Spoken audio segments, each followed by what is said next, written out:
پیغام کو کوئی انسان ایک سفر پہ لے کے چل رہا ہے نا، تو اگر پیغام دینا چاہے تو جانتے ہیں اس پیغام کو پہنچانے کے لیے سفیر ایسا منتخب کرتا ہے، انتخاب سفیر ایسا ہوتا ہے جو اس مقصد سے ہم آہنگ، جو بالکل ان لائن ہو اس مقصد سے۔ تو اب سید الشہداء نے کیا کیا؟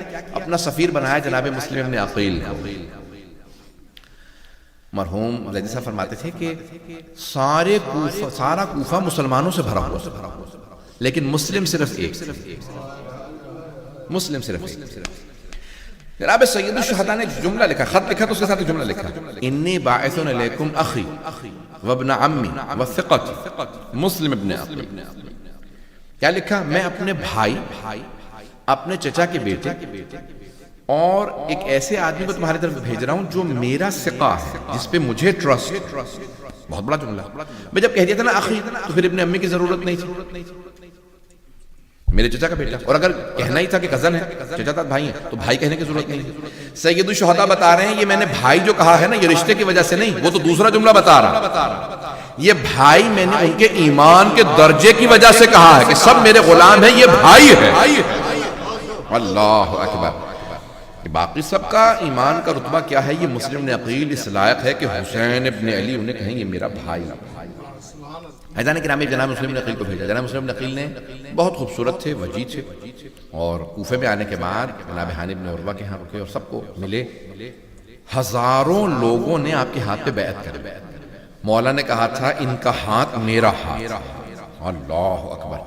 یہ لوگ بیعت کیوں کر رہے ہیں؟ ہمارے ہاں یہ بیعت امام کی ہے، لیکن امام نے اگر اجازت دی ہو تو کوئی ان کی نیابت میں بیعت لے سکتا ہے، اگر کہیں خود کہیں۔ واللہ ہمارے مراجع بھی کہتے ہیں کہ ہمیں اجازت نہیں، ہم بیعت نہیں لے سکتے، ہمارے یہاں بیعت نہیں، تقلید ہے، بیعت نہیں ہے۔ لیکن وہاں جناب مسلم ابن عقیل کی بیعت ہو رہی ہے، اس کا مطلب ہے کہ وہ عام آدمی نہیں ہے، کسی سے ان کا مقابلہ نہیں ہے کہ سید الشہداء کہیں ان کا ہاتھ میرا ہاتھ۔ پتہ نہیں میں پہنچا پا رہا ہوں اس بات کو کہ نہیں پہنچا پا رہا ہوں۔ عزیزان گرامی، جناب سید الشہداء نے جن کو اتنا رتبہ دیا، اب وہ پہنچ گئے۔ ہزاروں لوگوں سے بیعت لینے کے بعد انہوں نے خط لکھا کہ مولا کوفے کے لوگوں نے مجھ سے بیعت کر لی ہے اور یہ سب آپ کے منتظر ہیں، چلے آئیے۔ سید الشہداء نے خط پڑھا، حج کے لیے نکلے۔ جناب مسلم ابن عقیل نے ایک مرتبہ جب سب سے بیعت لے لی، خط لکھ چکے ہیں، تو ایک مرتبہ آئے مغرب عشاء کی نماز پڑھانے کے لیے مسجد کوفہ کے اندر، اور لوگ کہتے ہیں 16,000 نمازی آپ کے ساتھ۔ پوری مسجد بھری ہوئی تھی، بیٹھنے کی جگہ نہیں تھی، لوگ اندر نہیں آ سکتے تھے، 16,000 افراد نمازی۔ لیکن نہ جانے کیسی کیفیت ہے کہ نماز جناب مسلم ابن عقیل نے شروع کی تو 16,000 افراد، لیکن جب سلام دیا تو دیکھا کوئی بھی نہیں، کوئی بھی نہیں۔ اچھا، اسی رش کے اندر دونوں بچے بھی آپ سے جدا ہو گئے۔ اگر اب مصائب برداشت کر پائیں، پردیس میں خدا کسی کو اکیلا نہ کر دے، تنہا نہ ہو جائے کوئی۔ تو اب جناب مسلم ابن عقیل باہر نکلے، اب جہاں رکے ہوئے تھے وہاں پہ بھی نہیں جاتے، اس کا مطلب ہے سب میرے خلاف ہو گئے۔ غیرت یہ تقاضا نہیں کرتی میں اس سے جا کے پناہ مانگوں، مجھے اس پہ رکھو، وہاں رکھ لو۔ تو اب کوفے کی گلیوں میں پھرنے لگے، ایک دروازے پہ آئے، آ کے بیٹھ گئے۔ وہاں سے ایک بوڑھی خاتون نام طوعہ تھا، سوال کیا، کہا کہ کیا بات ہے، آپ اپنے گھر کیوں نہیں جاتے؟ دیکھتے نہیں کتنا پورا شب دور ہے، کہا گھر وہ جاتا ہے جس کا گھر ہو۔ کہا کیوں آپ کا گھر نہیں ہے؟ کہا میں مدینے کا رہنے والا ہوں۔ وہ مومنہ تھی، فوراً سوال کیا، کب مدینے کے رہنے والے؟ کس کے بیٹے ہیں؟ کہا انا مسلم ابن عقیل، میں مسلم ہوں، عقیل کا بیٹا۔ کہا کون سے عقیل؟ کہا عقیل ابن ابی طالب۔ کہا علی ابن ابی طالب کے بھائی؟ کہا ہاں علی ابن ابی طالب کے بڑے بھائی، عقیل کا بیٹا ہوں۔ تو اس نے کہا میں مومنہ ہوں، میں آپ کے چچا پہ ایمان رکھتی ہوں، میں ان کی ماننے والی ہوں، آپ آئیے میں آپ کو پناہ دے دیتی ہوں، یہاں پہ آپ آرام کر لیجیے۔ کہا نہیں، میں تمہارے لیے مصیبت کا سبب نہیں بننا چاہتا، کیونکہ جو مجھے پناہ دے گا اس کے لیے مصیبت بن جائے گی۔ کہا نہیں، آپ یہاں پہ آئیے، آپ پناہ لے سکتے ہیں۔ کہا کچھ کھانا دے دوں آپ کو؟ کہا کچھ نہیں، صرف مجھے پانی دے دو، میں وضو کر کے تہجد کی نماز پڑھوں گا۔ مغرب عشاء پڑھ کے آئے تھے، وضو کیا، تنہائی میں گئے اور بیٹھ گئے وہیں کے صحن کے اندر، ایک جو حجرہ تھا باہر، وہیں پہ بیٹھے۔ تہجد پڑھنے کے بعد سر رکھا اور کچھ دیر کے لیے آنکھ بند کی، تو دیکھا کہ جناب امیر آئے ہیں، کہتے ہیں مسلم میں لینے کے لیے آئے ہیں۔ جناب امیر مومنین کو دیکھا کہ میں لینے کے لیے آیا ہوں، سمجھ گیا کہ میری آخری رات ہے، بس بھئی جناب مسلم نے زیادہ وقت نہیں ہے، 5 سے 7 منٹ زحمت دوں گا۔ تو ایک مرتبہ جناب مسلم سمجھ گئے، فوراً اٹھے، دوبارہ نماز پڑھنے لگے۔ اتنے میں دیکھا کہ کچھ آوازیں آ رہی ہیں، تو فوراً اس مومنہ نے آگے کہا کہ میرا بیٹا وہ آپ کا ماننے والا نہیں ہے، وہ عبید اللہ ابن زیاد کے ساتھ ہے۔ اسے جب پتہ چلا کہ آپ گھر میں ہیں، اس نے جا کے فوراً مخبری کر دی لوگ آ گئے ہیں، آپ رک جائیے باہر فوج ہے۔ جناب مسلم نے عقیل نے کہا تو نے مجھ پہ احسان کیا تھا، مجھے پناہ دی تھی، میں احسان کا بدلہ ایسے نہیں لوٹاؤں گا کہ تیرے گھر پہ میری وجہ سے حملہ ہو جائے۔ فوراً تلوار کھینچی، صحن میں آ گئے، باہر گلی میں آ گئے۔ جیسے گلی میں آئے 300 یا 400 کا ایک لشکر تھا، بٹیلین تھا، سب سے مقابلہ کرنے لگے، بہت طاقتور جری تھے، مقابلہ کرنے لگے، جو قریب آتا اسے گریبان میں ہاتھ ڈال کے چھت پہ پھینک دیتے، ہر ایک کو قتل کرتے رہے۔ اس نے دوبارہ کہا مجھے ایک اور فوج کا لشکر بھیجو۔ جب تیسری مرتبہ اس نے فوج منگوائی، کہا ایک آدمی کو گرفتار کرنے کے لیے تم نے تیسری چوتھی دفعہ فوج منگوائی ہے، کیا سمجھتے ہو کہ کیا معاملہ ہے؟ کہا یہ کوئی کوفے کا بقال نہیں ہے، یہ علی کا پالا ہوا ہے، یہ حیدر کرار کا پلا ہوا ہے، اسے جعفر طیار اور حیدر کرار نے جنگ کرنا سکھائی ہے، اسے کوئی شکست نہیں دے سکتا۔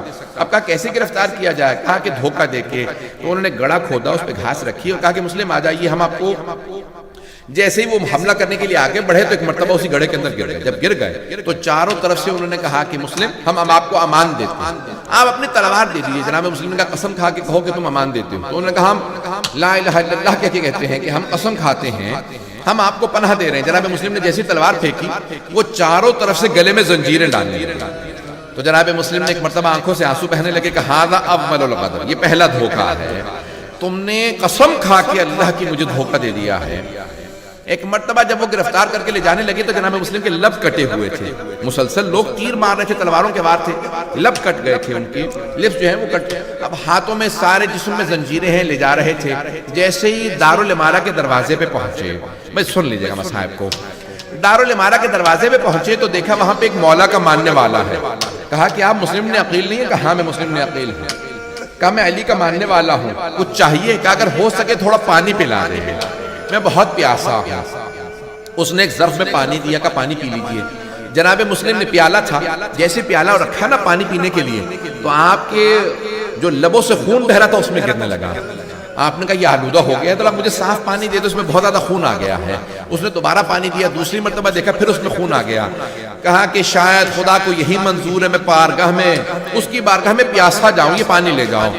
جیسے ہی زنجیریں باندھ کے جناب مسلم کو اندر لے کے آئے نا تو عبید اللہ ابن زیاد نے دیکھا تو جناب مسلم سے ایک آدمی نے کہا کہ تم نے اپنے امیر کو سلام نہیں کیا؟ کہا میرا امیر صرف حسین ابن علی، میں عبید اللہ ابن زیاد کو نہیں مانتا۔ کہا جھک کے سلام کرو، کہا میں اس کے سامنے نہیں جھکوں گا۔ ایک مرتبہ کہا کوئی آخری حسرت ہے؟ کہا ہاں۔ آنکھوں میں آنسو کا کیا بات ہے، موت سے ڈر رہے ہو؟ کہا نہیں، میں نے اپنے مولا کو خط لکھا ہے، مولا کوفے چلے آئیے، لیکن مجھے اب احساس ہو رہا ہے یہ کوفہ اس لائق نہیں، حسین آ جائیں۔ کہ لیکن تمہارے مولا حسین تو بہت دلیر ہے، بہادر ہے، شجاع ہے، ساتھ میں عباس ہے۔ کہ مجھے مولا کے آنے کے اتنے زیادہ پریشانی نہیں، لیکن مولا اپنی بہنوں کے ساتھ آ رہے ہیں، مولا بہنوں کے ساتھ چلے ہیں۔ اجرکم اللہ۔ بس میں 2-4 منٹ کی زحمت اور دوں گا۔ بس بھئی بعض بزرگ علماء نے ایک روایت لکھی ہے، وہ کہتے ہیں کہ وہاں جناب سید الشہداء کی کیفیت بدلنے لگی۔ جناب عباس نے پوچھا مولا کیا بات ہے؟ تو مولا نے ایک مرتبہ ہاتھ کی 2 انگلیاں اٹھائیں، کہا عباس ذرا انگلیوں کے درمیان میں دیکھو۔ تو جناب عباس علیہ السلام نے دیکھا کہ مولا بڑا ہی کوئی مظلوم ہے، ہاتھ اس کے پشت سے بندھے ہوئے ہیں، گھٹنے زمین پہ ہیں، کسی بہت بڑی عمارت کی چھت پہ ہے، یہ دارالامارہ کی چھت تھی۔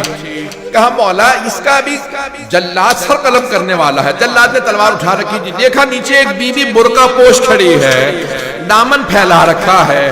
جناب سید الشہداء نے کہا عباس ذرا غور سے دیکھو۔ جناب عباس نے دیکھا، کہا مولا یہ میرا بھائی مسلم ہے، مولا مجھے پہنچا دیجئے اعجاز سے، میں اپنے بھائی کا دفاع کروں، میرا بھائی تنہا ہے۔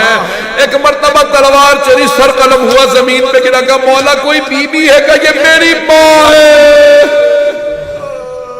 اجرکم اللہ، اجرکم، میں نے تمام کر دیا۔ ایک مرتبہ جناب مسلم کے جسد کو کوفے کے سارے بازاروں میں پھیلایا گیا۔ میں تمام کر دیتا لیکن یہاں جناب مسلم کی شہادت مکمل نہیں ہوتی۔ میں ہاتھ جوڑ کے کہوں گا ذرا 2 منٹ کے لیے میرے ساتھ چلیے۔